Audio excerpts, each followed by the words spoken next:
dari Islam damai, Islam yang sangat tidak perlu perang untuk orang dipaksa Islam, nggak perlu provokatif kayak tadi pidatonya rektor jenengan tadi. Jadi ciri utama ilmuwan tuh kalau ngomong datar tapi logikanya nggak terbantahkan, itu ciri khas ilmuwan. Kalau ciri khas politikus kalau ngomong itu keras, provokatif lah kira-kira gitu. Tapi isinya biasa. Nah saya berharap nanti semua profesor doktor itu datar tapi isinya kualitasnya bagus ini. Mentes. Jadi makanya terus kata ulama kenapa diistilahkan balnat zifu bil haqqi, kenapa pakai kodhafa sementara kodhafa maknanya takallama bila dalil. Maksudnya bila dalil di sini itu min ghairi ikhtiyajin ila dalilin, kebenaran itu memang nggak butuh dalil. Apa kita perlu dalilnya apa, buktinya apa? Kalau 3 itu cabang dari 1, wong gendeng yang takut gitu pas orang gendeng. Wong 3 cabang dari 1 kok ditanyakan buktinya apa? Itu min awalil bidah. Pertama orang pasti tahu kalau 3 itu far'ul wahid, 1 juta juga far'ul wahid, 1 miliar juga far'ul. Gambar yang sebanyak apapun ya dimulai dari 1 titik, cek gambar benar maupun yang tidak. Akhirnya apa? Ulama dulu itu sebegitu rileks nerangkan tauhid. Lalu kenapa asma ini yang ya ini kan khas NU ya, khas pesantren. Sebenarnya saya keberatan pakai istilah khas NU, pakai khas pesantren karena NU itu anaknya pesantren, jangan dibalik pesantren anaknya NU, karena sebelum ada NU itu ada pesantren.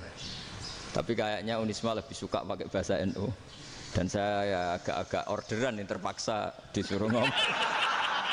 Ini agak apa ya, agak kacau sebetulnya ini, agak kacau. Jadi NU itu sama pesantren itu tua pesantren. Jadi NU dilahirkan pesantren, bukan dibalik pesantren dilahirkan NU.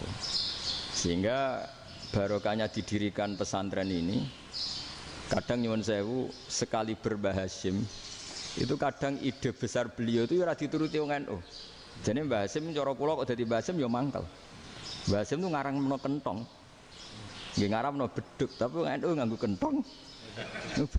Dan uniknya Mbah Hasim enggak tersinggung. Karena ciri khas pesantren itu membolehkan perbedaan apa? Pendapat. Itu masyhur khilafnya Mbah Hasim sama Mbah Fakih Mas Kumambang itu sampai dikitabkan. Saling ngeritik, saling macam-macam lah. Jadi cara berpikir Mbah Hasim ketika Nabi rembukan, ini gimana ya cara menentukan waktu sholat ya pakai kentong ya Rasulullah, zakalin nasoro itu untuk orang Nasrani, ya pakai buk itu trompet, zakalil Yahud itu untuk orang Yahudi. Terus ada yang lagi pakai api ya Rasulullah, zakalil Majusi itu orang Majusi. Setelah itu ada orang datang lari-lari cerita mimpi azan tadi, ya itu terus dipakai sarana pemanggilan sholat ya azan itu, sehingga Mbah Hasim menolak kentong karena mantas sababi kaumin bahwa beliau keras sekali sampai bilang haram. Beliau judulnya ya haram, al jasus antakrimin nakus. Setelah naskah itu sampai ke Mbah Fakih Mas Kumambang di Gresik situ, di daerah Dukun situ, dulu nggak ada WA ya, jadi sampainya ya lama. Makanya saya sampai sekarang nggak punya WA karena ya saya ulama kan, kalau WA-an terus ya jadi ulama. Nggak jadi ulama main WA-an terus itu. Lah itu termasuk rektor gak kau bermikir itu mesti kebanyakan WA. Karena kan otaknya didikte oleh sesuatu yang masuk, sesuatu yang dilihat itu kan pasti mendikte kita. Beda kalau yang enggak WA-an kan mikir apa kita yang menentukan. Kalau WA-an kan kita ditentukan. Mau mikir anaknya butuh apa gara-gara WA informasi Jakarta mikir Jakarta. Padahal secara kewajiban ngapain kamu orang Malang mikir Jakarta? Gara-gara WA, mikir Jakarta belum selesai ada berita di Sulawesi, mikir Sulawesi, habis itu mikir NTT. Makanya semua orang sekarang merasa tokoh nasional gara-gara informasi yang masuk itu nasional.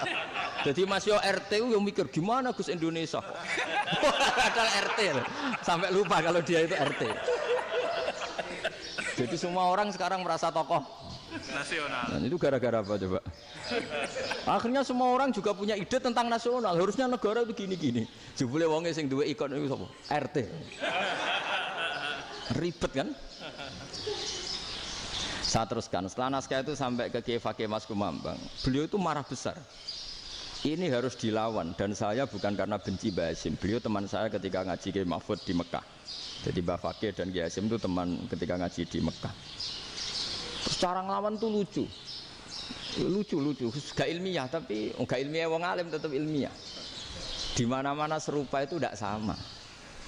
Ya kalau mungkin zaman Nabi di Madinah itu zaman itu kentong itu identik dengan milik Nasrani. Di Indonesia beda. Pos kampling ya kentong, kebakaran ya kentong, wae sarapan orang di LP ya pakai kentong. Jadi tidak ada jaminan kalau kentongan itu identik dengan Nasrani. Lalu haramnya di mana? Yang di mana-mana tasabuh itu identik. Ini tidak identik. Mulai masalah kan? Mulai masalah. Jadi beliau gaya judul Hazruus. Hazruus itu kepala bergeleng-geleng. Sekarangan kok ngene jadi sekarangan kok provokatif gitu. Nah, dan itu Mbah Hasyim ya hormat Mbah Fakih hormat Mbah Hasyim. Saya sendiri secara pribadi itu lebih suka pendapat Mbah Hasyim sebetulnya. Karena bagi saya sholat itu sakral, ya sudahlah kalau sakral ya dipanggil dengan sesuatu yang sakral yaitu kalimat thayyibah adzan. Tapi saya tidak akan bilang kalau kentongan itu haram. Karena kalau haram alasannya mirip orang Nasrani. Sementara pos kampling ya pakai kentong, ada banjir ya kentong, ada kebakaran ya kentong. Jadi tidak identik untuk misa atau untuk sholat ala Nasrani. Tapi itu dulu ya rileks saja. Dua beliau itu ya saling menghormati, padahal saling kritik. Dan dulu ulama yang beda madhab itu ya saling menghormati. Imam Syafi'i itu kalau sholat di kawasan Masjid Abi Hanifah ya tidak kunut. Ketika ditanya kenapa kamu tidak kunut sementara engkau berpendapat kunut itu sunat, ikroman di hadal madhab, saya sangat menghormati madhab. Imam Ahmad bin Hanbal itu berpendapat kalau orang pakai bekam, pakai iftisot atau hijamah itu batal sholatnya. Sementara Imam Syafi'i mengatakan tidak batal apa sholatnya atau wudunya tidak batal. Tapi Imam Ahmad itu ditanya apa kamu makmum Syafi'i? Bagaimana mungkin saya tidak makmum sama wali kutub seperti Imam Syafi'i? Padahal menurut keyakinan Imam Ahmad ini sholatnya batal. Ini habis ikhtijam udah wudu. Tapi tetap saja beliau karena perbedaan pendapat di furu itu lazim. Ya orang boleh berdebat. Ketika Unisma datangkan saya, itu saking senengnya kiai, saking sombongnya sampai ngatur kiai, kan nggak pernah bisa diperdebatkan. Itu kan orang boleh debat kan? Itu saking angkuhnya apa saking senengnya kan nggak jelas kan? Kan dan orang boleh setuju pendapat saya, yaitu ngatur kiai itu haram. Setuju juga Pak Rektor, ekspresi mahabbah itu ya macam-macam. Dulu sahabat ya gitu, sahabat itu ada yang nggak kenal wajahnya Nabi sama sekali sampai akhir hayatnya. Ketika ditanya, lo kamu itu sahabat kok nggak tahu wajahnya Nabi? Saya tidak pernah berani memandang Nabi karena ijlalan Nabi, terlalu menghormati saya sehingga tidak berani memandang wajahnya. Ada sahabat yang penggawaannya dulu wajah Nabi sampai bisa nyifati alfiu faminunil hajib, sampai bisa nyifati detail karena dulu wajah Nabi itu ibadah. Ada seorang wali ditanya, kalau kamu di surga ingin nggak melihat Allah? Enggak. Loh, tapi semua orang ingin melihat Allah. Unazzihu dzalikal jamal an-nadhuri misli. Ben gak elek-elek Allah tak delok terima aku. Wong ra jelas. Berarti kok delok pengiran. Banyak. Jadi justru tapi karena saking takzimnya. Ndaklah mosok sak aku kok.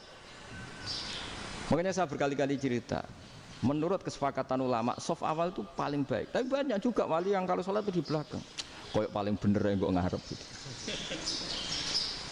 Lu bayangkan misalnya kamu semangat di soft awal di Masjid Haram, jebule sholatnya salah. Itu dari malaikat, gayane kok ngarep, jebule ra roh. Ini kan di sini-sini wong. Jebule bodoh gitu. Gayane kok ngarep jebule. Coba orang kalau sowan Mbah Mun yang berani di depan itu kan ya ketuanya atau jubirnya kan. Yang merasa ndak pati pinter-pinter kan mesti di pojokan. Artinya sudut pandang seperti itu ya sah saja, apa? Sah saja. Makanya banyak sahabat yang jarang sowan Nabi, alasannya takut ganggu Nabi. Banyak yang sering sowan Nabi, alasannya seneng Nabi. Yang sowan ya seneng Nabi, yang enggak sowan alasannya seneng. Lu Nabi itu tokoh, punya keluarga, punya anak. Kalau saya sering sowan berarti sering ganggu. Yang sering sowan dia alasan ini khazanah kita harus istifadah. Jadi zaman dulu dia biasa dua sahabat, yang satu milih mahabbah itu milih sering sowan, yang satu juga mahabbah milih tidak sering. Karena pertanyaannya bisa dibalik kan, sering sowan apa sering ganggu coba. Nabi Abedar, assalamualaikum. Nabi nimang cucunya, assalamualaikum. Ayo bener yang sowan apa bener yang enggak kalau seperti itu. Akhirnya terus diatur sedemikian rupa oleh Quran. Walau annahum sabaru hatta takhruja ilaihim lakana khairal lahum. Jadi sahabat kalau mau sowan Nabi ya nunggu di Sufah. Kalau Nabi keluar berarti milik publik. Sekali masuk ke dalam tidak ada sahabat yang berani sowan. La tadkhulu buyutan Nabi illa ayyudzana lakum. Kalau soal sampai masuk dalam harus nunggu dipanggil. Karena sekali Nabi masuk dalam itu milik privat keluarga, milik istrinya, milik cucunya, milik keluarganya. Jadi Nabi sekali keluar ke ruang itu berarti milik publik. Itu terus jalan.